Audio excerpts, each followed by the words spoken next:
ఇవాళ చేసుకునే రెసిపీ దోస పిండితో చిట్టి పునుగులు ఎలా తయారు చేసుకోవాలో చూసేద్దాం. దానికి కాంబినేషన్లో స్ట్రీట్ స్టైల్లో టమాటా చట్నీ. బండి మీద దొరికే పునుగులు టమాటా చట్నీ టేస్ట్ రావాలంటే ఒక్కసారి నేను చెప్పే విధంగా ట్రై చేయండి. చాలా క్రిస్పీగా ఉంటాయి, చాలా టేస్టీగా ఉంటాయి. మిగిలిపోయిన దోస పిండితో ఇలా పునుగులు చేసుకోండి, చాలా బాగుంటాయి. మరి ఎలా తయారు చేసుకోవాలో చూసేద్దాం. ఒక వెడల్పాటు గిన్నె తీసుకొని అందులో 1 కప్పు దాకా పులిసిన దోసపిండి వేసుకోవాలి. ఫ్రెష్గా రుబ్బుకున్న దోసపిండి అయినా వేసుకోండి, లేదా మిగిలిపోయిన దోసపిండి అయినా వేసుకోండి. ఇందులో 3 టేబుల్ స్పూన్ బియ్యం పిండి, 3 టేబుల్ స్పూన్ దాకా మైదా వేసుకోండి. పులిసిన పిండిని వేసుకోండి. పిండి పులవలేదు అంటే 1 కప్పు దాకా పెరుగును వేసుకోండి, అప్పుడే టేస్టీగా ఉంటాయి. 1 టీ స్పూన్ ఉప్పు, మీ రుచికి సరిపడా ఉప్పుని వేసుకోండి. 1 టీ స్పూన్ జీలకర్ర వేసేసుకొని చిటికెడంతా వంట సోడా వేసుకోండి. మీకు ఇష్టం లేదనుకుంటే స్కిప్ చేసుకోవచ్చు. వేసుకుంటే కాస్త ఫ్లఫీగా వస్తాయి. ఇప్పుడు అన్నీ కలిసేలాగా చక్కగా కలిపేసుకోవాలి.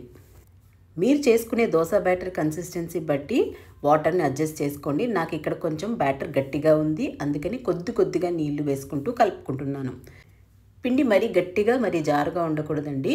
నూనెలో వేసుకున్నప్పుడు మీకు బోండా షేప్లో అనేది రావాలి, ఆ కన్సిస్టెన్సీ అనేది ఉండాలి. పిండి జారుగా ఉందంటే ఆ షేప్ రాదండి, అలాగే నూనె కూడా ఎక్కువగా పీల్చేస్తాయి. ఇప్పుడు చూసారా, వీడియోలో చూపించిన విధంగా అలా బ్యాటర్ని కలిపేసుకోవాలి.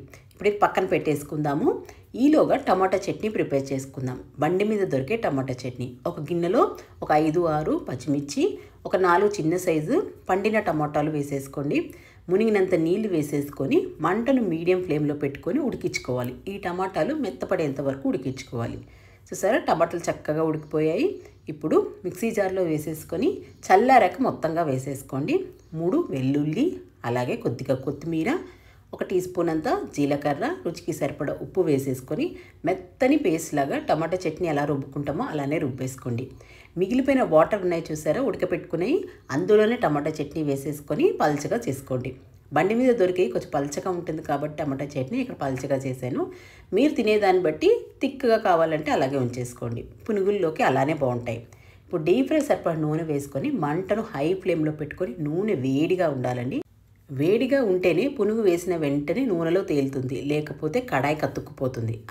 అందుకనే మంటను హై ఫ్లేమ్లో పెట్టుకొని వేడిగా ఉండాలి. నూనె చిన్న సైజులాగా వేసుకోండి. పెద్దగా వేసుకున్నారంటే సోడా వేసాం కాబట్టి ఇంకాస్త పెద్దగా అయిపోతాయి. ఇవి చిట్టి పునుగులు కాబట్టి చిన్న సైజులో వేసుకున్నారంటే నూనెలో వేసాక పొంగుతాయి, కాస్త సైజ్ అనేది పెరుగుతుంది.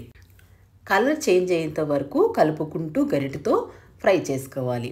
ఒక సైడ్ కలర్ వచ్చి ఒక సైడ్ కలర్ లేకుండా ఉంటుందండి. ఒకసారి డార్క్ కలర్లో వస్తుంది, ఒకసారి లైట్ కలర్లో వస్తుంది. అందుకని గరిటెతో రౌండ్గా సర్కిల్ లాగా కలుపుకుంటూనే ఉండాలి. అప్పుడే మంచి కలర్ వస్తుంది, మంచిగా క్రిస్పీగా వస్తాయి. చూసారా, మంచి కలర్ అనేది వచ్చేసింది. ఇప్పుడు ఈ టైంలో సర్వింగ్ ప్లేట్లో టిష్యూ ఉన్న పేపర్లో తీసేసుకోండి. మరి ఎక్కువ కలర్ చేసేసుకున్నారంటే చల్లారాక బ్లాక్ కలర్లోకి వచ్చేస్తాయి. ఇలానే మిగతా దోస పిండితో కూడా పునుగులు వేసేసుకోండి, చాలా టేస్టీగా ఉంటాయి. మొత్తం మైదా పిండితో కాకుండా దోస పిండితో కూడా ఇలా చేసుకోవచ్చు, చాలా కమ్మగా ఉంటాయి. పిల్లలు కూడా ఇష్టంగా తింటారు.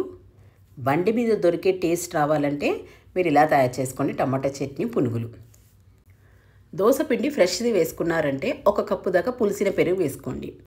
మీరు మిగిలిపోయిన దోసపిండి వేసుకున్నారంటే పెరుగుని వేసుకొని అవసరం లేదండి, ఎందుకంటే దోసపిండి ఆల్రెడీ పులిసిపోయి ఉంటుంది కాబట్టి. ఈ పునుగుల్ని చల్ల పునుగులు అని కూడా అంటారు. మరి టేస్టీ బండి మీద దొరికేలాగా స్ట్రీట్ స్టైల్ పునుగులు టమాటా చట్నీ ఇలా తయారు చేసుకోండి ఒకసారి.